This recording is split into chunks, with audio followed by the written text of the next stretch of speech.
Hello, I'm Crickets and welcome back to I Have a Story. My last video that I made was about would you kidnap your own kid? I can understand and thank God that a lot of people out there will not understand and hopefully will never understand what it's like to be subject to these bad things in our life.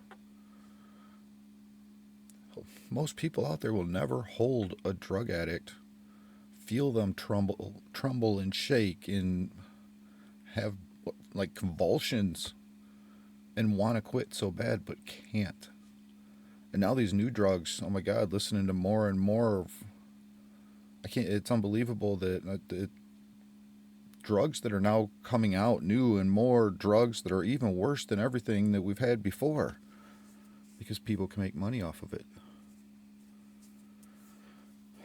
I was just watching a video the other night about one that they're putting into Africa now that, it has a marijuana name to it. Now I can't, Kush. They call it Kush. At first I thought it was like some sort of marijuana. No, it's another synthetic drug that is devastational. Look it up. Africa Kush. Just Google that. It's sad.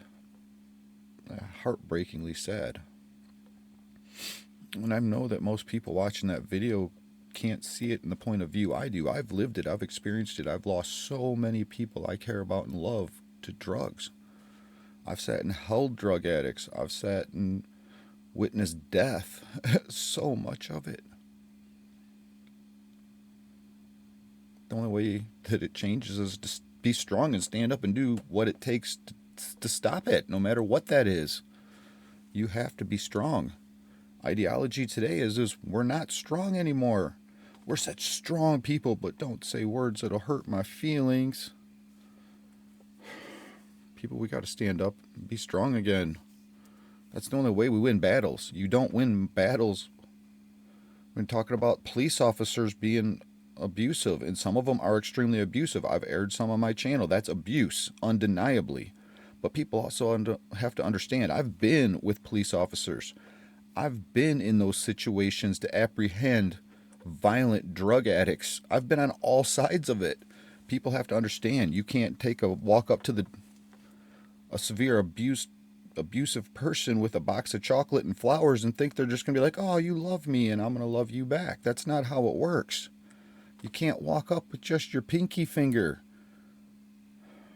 and apprehend a criminal. There's, without a doubt, lines of abuse and lines of what it actually takes to be strong and do the job.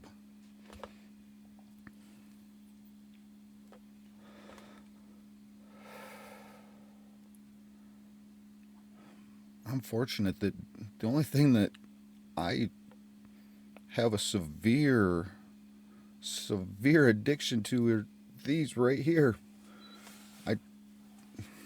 I've been able to give up everything else. I was an alcoholic. I did cocaine. I did a lot of drugs in my life. And I walked away from all of it like, I'm going to be a better person. Freaking cigarettes.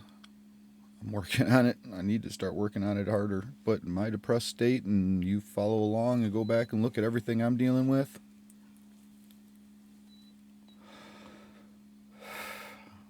the only thing that can replace cigarettes are my kids. That's it. And knowing that they're not turning out like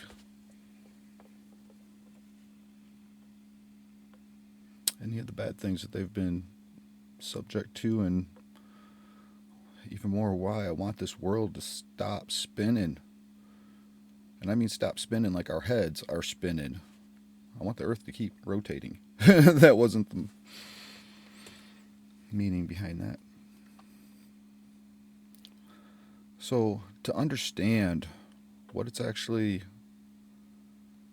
like to hold somebody in those situations, to be with those people, here's a heart. I mean, I just think that this was, I bet you, 30 years ago. There was a girl who, she was such a beautiful girl, and I call her a girl because we were teenagers. She was my friend's sister. She turned to drugs. Horrible. I mean, unbelievably horrible. And I could sit and dissect her family like I do so many others. It's part of what given me the experience I have today to sit here and talk and speak about these things. I would not be the man I am today if it wasn't for all this stuff I've experienced. But they were having construction done on their house. Some sort of remodeling project. I don't know, they had an older house and they spent time over years remodeling the house and bringing it up to code and date and their enjoyment.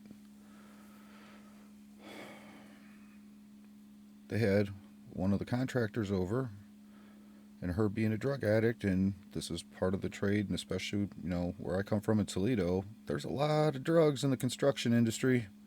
And she just asked the guy, hey, you got anything? Anything? And you go, oh yeah, I got some cocaine. Give me oral sex and I'll go bust you a big old fat line. So she gave him oral sex. He went out to his truck and came back with a big old pile of freaking drywall and whatever else was mixed in with it, chopped up, and said, here you go. And she snorted a line of drywall. I'm telling you, people, it's heartbreaking what people in these situations and addictions go through and do. When I say it's not any different having your kid taken and put into the sex slave industry, drugs do the same thing.